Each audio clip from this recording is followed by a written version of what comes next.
Hello guys, welcome to Rocks and Quams. How's it going, bro? I'm doing good. I'm not too bad. How are you? I'm good, I am good. I hope you guys are good too. Before we continue, don't forget to like and subscribe. We need your support, guys.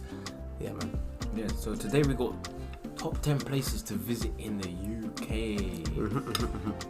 Sutton, fam. So, yes, the best place. South London. What's up, guys? My name is Ryan Shirley, and I spent the last few years exploring the United Kingdom, and I want to show you my favorite places. So here's my UK top 10.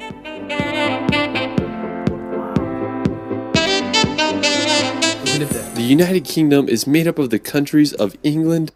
What with the the hills and the cliffs? Yeah.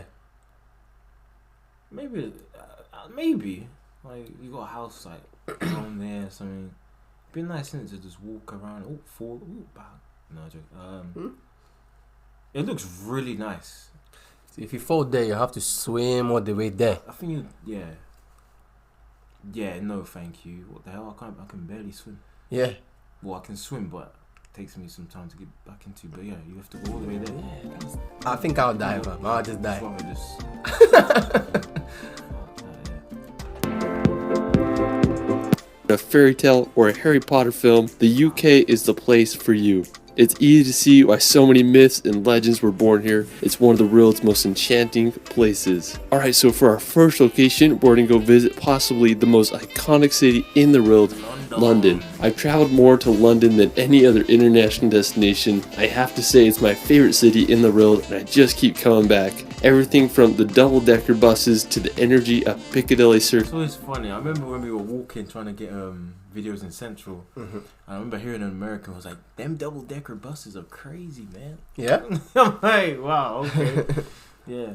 And then like, say I was born here, lived here, but then I've been to like Paris, and I find their double-decker trains insane. It's like, what? Crazy, isn't it? Tourism life. Makes the city feel so alive. There's just so many places to see. You can check out the iconic Big Ben and walk across the It's had a makeover. Have you seen? Yeah. Crazy, isn't it? Like, iced out. You've been doing it for like 5 years, isn't it? Yeah, the best scaffolding around. It's like blinged out. But obviously, yeah, tourism. That'll bring some people in. Yeah, people were saying about the Grenfell. Like them not using money to help the people change it all, you know what I mean? But they've got enough money for Big Ben.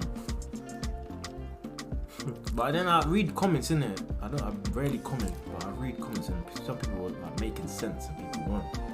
And you know, a lot of people are like, oh yeah, the Grenfell, yeah, the government. But then at the same time, you're gonna need tourism. You're gonna need for the economy. Sadly, like they're still gonna have to revamp all these structures and stuff at some point. Do you know what I mean? You can't just leave it. Yeah. The thing is, people rely on the government too much. It's always, you know, I mean, but If you feel like they should have done this for Grenfell, then why don't you know the same people commenting? the thing is, I think they make petitions and that right to the MPs, the government, local. That's what I'm saying. You don't rely on them because mayor. Do we have mayors, isn't it? because people are complaining. Why are the same people in the comment section say, you know what? Let's put £1 each, whatever, every month, £1, But they'll need permission from the government to like do stuff. If the government sees that people are taking this type of actions, I 100% think they will go make for it. Really. I 100% think so. And you have That would be interesting. this amount of money there. The government can't say no. They can. People will go nuts if let's say 100,000 people, 200,000 They people could still say no.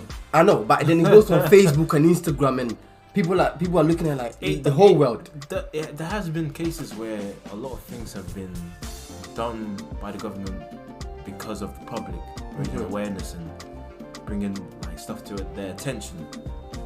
So it could, yeah, you're right. It could work. I think we, as the people, we don't know. We pretend we know the power or our rights or whatever, but actually we don't.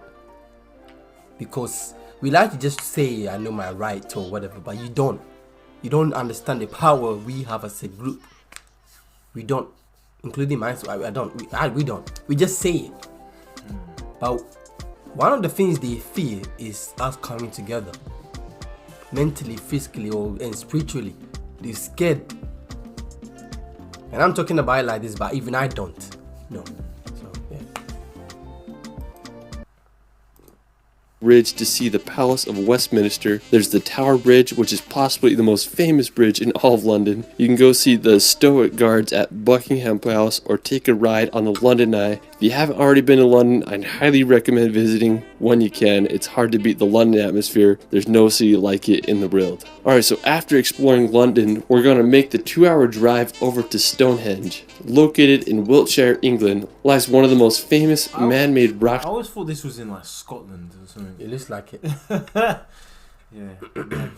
structures in the world. There's a lot of mystery surrounding Stonehenge, like what was its purpose and how was it made. Archaeologists believe it was constructed back between 3000 to 2000 BC. Stonehenge consists of a ring of rocks, each being around 13 feet high and weighing nearly 25 tons each. It's unclear what the exact purpose of Stonehenge was. It's believed that it was used as an astronomical observatory or a religious site. Either way, it sure makes you stop and think how people thousands of years ago were able to construct this. Alright, so after Stonehenge, we're gonna head on over to the Jurassic Coast. While you won't find any dinosaurs here, you might find some fossils on the beach. The Jurassic Coast is England's only natural World Heritage Site, and it's become popular with its white cliffs and picturesque beaches that are full of fossils from over 65 million years ago. One of the most famous spots on the Jurassic Coast is Durdledore. It's this limestone arch that goes straight into the ocean. There's a great beach there, and I just can't think of a better place to spend during the hot English summers. One of my favorite spots on the Jurassic Coast is Old Harry's Rocks. Now, special thanks to my friend David Rule for providing this footage. He has an awesome Instagram and YouTube that I'll provide in the description below. I remember the first time I saw his picture of this place and I was just baffled by the scenery there. The Old Harry Rocks are these sea stacks that are made completely out of chalk that mark the end of the Jurassic Coast. In World War II, the stacks were used as target practice for pilots, so that's kind of crazy. I just love the combination of the green meadows with the white cliffs and the blue ocean. I mean, it's just hard to beat that scenery. Alright, so after the Jurassic Coast, we're gonna head up north to visit the country of Wales. Now, Wales is located in the southwest part of Great Britain. It's famous for its mountainous national parks, picturesque coastline, and distinct Welsh language. One of the most scenic places in Wales is the Snowdonia National Park. It's a region in northwest Wales that is known for its mountains and lakes. The highest peak in Wales, Mount Snowdon, is located in the park with an elevation of 10. Last 4 months ago, I was thinking about going to Scotland, you know. Scotland? Oh yeah, I Remember I was that, saying yeah. that, but something happened in it, so I just didn't go. Oh yeah, damn. It is what it is, fam. I'll go this year. Sure. For sure, yeah. I think we should definitely travel. Like, even if man. you on your own or whatever. Or, I mean, Wales, This summer I'm thinking about going to Spain actually. Spain. Bruv. Wait, because have you ever been to a European country? France. Oh, apart from Belgium and France. stuff. And, Oh yeah. Spain, yeah, that'd be sick. yeah. But yeah, in the UK, Scotland for sure. That's on my list. Mhm. I've been up and down Wales. Yeah, but Yeah, that used to be your hometown, fam. oh, Cardiff, innit? Hey. That used to be your hometown, man. Every other weekend, innit? Boy, Shit. crazy. Anyway, man, let's go. 10,085 meters. You can hike on up there, or you can take the Snowdon Mountain Railway to the top. If you're lucky, you might be able to see Ireland across the sea. Wow. Alright, so after Wales, we're going to head to the Isle of Man. Now, located in the Irish Sea, right between England and Ireland, lies a rugged island known for its rural landscapes Nice and place. medieval castles. While it's technically not part of the United Kingdom, it has status of crown dependency, and the UK is responsible for its defense and external relations. The Isle of Man has had an interesting history. Humans have lived on it since 6500 BC, and in the 19th century it was ruled by Norway. But in 1266 the island became part of Scotland, and now it is a self-governing isle. That's An pretty interesting far place on the Scotland, Isle of Man down is there. Peel Castle. It was constructed by Vikings in the 11th century cool, yeah. and just sits right on the ocean. And it's a pretty cool castle if you ask me. Random. Alright, so after the Isle of Man, we're gonna head across the sea to visit Northern Ireland. Summertime. Now, Ireland is full of just beautiful scenery, dramatic coastal cliffs, and countless those castles. Back in 1921, Ireland was split into Northern and Southern Ireland as a result of the Government of Ireland Act of 1920. While Southern Ireland became a free Irish state, Northern Ireland remained within the United Kingdom. The capital of Northern Ireland is the I city think that might be of something because someone is controlling that drone, isn't it? Oh, okay, true. Belfast, which is the birthplace of the Titanic ship. One of the most iconic places in Northern Ireland is the Dark Hedges. It's this road lined with beech trees planted in the 18th century. It was used as a filming location for the Game of Thrones. On the northern coast, you can check out the Carrick Already Rope Bridge or see the basalt columns at the Giant's Causeway. I mean, there's just so much history and beauty in Ireland, and it just makes me want to go there and explore. Alright, so for our next location, we're going to head to Scotland to visit the Isle of Skye. This is probably my all-time favorite place in the UK.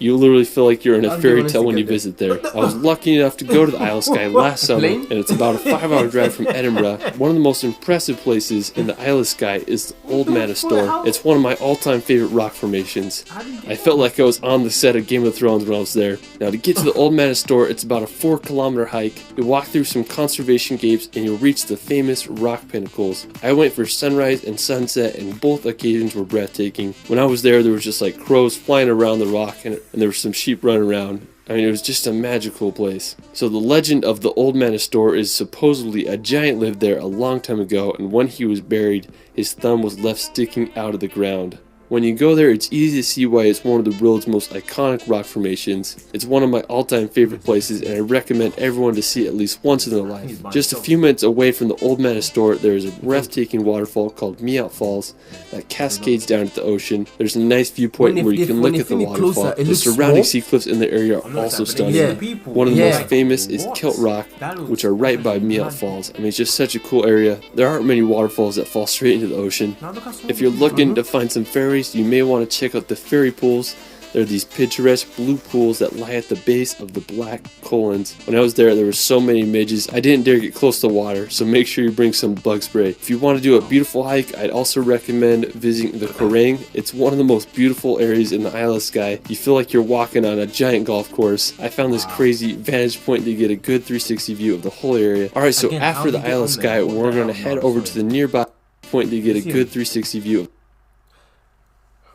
He can climb though. If he's good at climbing, yeah, and then you get down from like there. But if you fall, because I think if you look at it this way, you might think it's impossible. But you know, when you're there, closer, it might look very like, it might be easier to get there if you can climb anyway. Yeah, screw that. Of the whole area. Alright, so after the Isle of Skye, we're going to head over to the nearby. Say if he was there, I'll be like, nah, that's edited or something. Let's see. I think it might be easy to climb these rocks, I found this because it has so many point to get a good 360 view of the whole area. Alright, so after the Isle of Skye, I'm saying here, impossible. Not impossible, but like, I feel like there's a high chance there's going to be rocks that will fall by the time you say get there. Mm-hmm. And there's just no need for you to be standing there. You're just trying to kill yourself. Yeah. We're going to head over to the nearby Eileen Donan Castle. You got people climb buildings, isn't it? Skyscrapers. Like what? You're driving to the Isle of Skye, you will drive right by this. It's one of my favorite castles in the UK, situated on a small tidal island at the point where the 3 great sea locks meet. The castle was built in that's the type of place I want to live.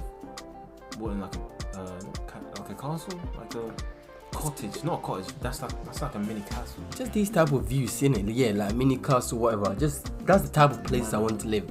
If it wasn't cold, I wouldn't mind living there. If it wasn't cold, it's just too cold. It might be even worse than London. Then you might as well go to like Spain and get a villa or something.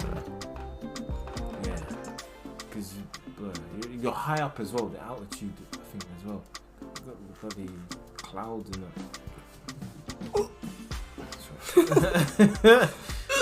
13th century. I'm so mad at myself. I didn't visit the castle when I was there. I wasn't able to check it out. London. That's one of my biggest regrets of when I visited the UK, so don't make the same mistake I made. Alright, so after castle, we're going to head over to one of Scotland's most iconic locations, the Glenfinnan Viaduct. It's located at the top of Loch Shiel in the West Highlands of Scotland. It was completed around 1898. This may look familiar because it was featured in the Harry Potter films. When I was there, I wanted to get close to the bridge, so I walked underneath it. I was just shook by how big it actually was. After I hiked to the top to get a good vantage point so I could see the famous train go across the viaduct. Just really reminds you of those Harry Potter movies. Alright, so after Glenfinnan, we're going to head over to Edinburgh. Now, if you want to go back in time, Edinburgh is a must. It's where J.K. Rowling wrote her Harry Potter novels. When I started traveling, this was one of the first cities I visited. It's a medieval old town with intricate neoclassical buildings, cobblestone streets, and beautiful gardens. The iconic Edinburgh Castle overlooks the city and is home to Scotland's crown jewels. When I was there, I didn't go into the castle because I was being too cheap, but one of my favorite places was Calton Hill. It offers a beautiful view of the whole entire city. While we're still in Edinburgh, we're going to head over to Arthur's Seat. Now, Arthur's Seat is located in Holyrood Park, and it's a short walk from Edinburgh Centre. Arthur's Seat is an extinct volcano with an elevation of 823 feet. When I was there, I wanted to get as high as I could so I could see all of Edinburgh. I made a hike up and I reached the top. It was just so windy when I was there, nearly blew me over. After I hiked to the top, I had a good time just hiking around Holyrood Park and enjoying the views of one of UK's most iconic cities. Alright, well that is it for my United Kingdom top 10. The UK is just such a unique region in the world, and I hope all can witness its beauty and history. What was your favorite place in the video? Let me know in the comments below. Well, there's a lot of rocks, mountains, rocks, more mountains and rocks. Yeah. In a lot of these places. Yeah, it's crazy. There's actually a lot of nice places, like a lot of scenic views. Like that's mental. And to be stood there just looking at all this, like wow. Yep. You know what I mean? There's a lot of nice places in the UK. It's just the weather, I think, that puts people off as well. Mm-hmm. But yeah, for sure. It's nice, man. Yeah. I'd visit a number of these places. I think I'll visit all of them. Yeah, definitely. Yeah. Wales, Scotland, Isle of Man, all that. Yeah. But yeah, guys, let us know what you think. Like, comment, subscribe. Let us know if you've been to any of these places, or where would you recommend as well that wasn't listed in the top 10. Yep. Yeah. A bit like, Recording, you know. But yeah. Take care. Peace.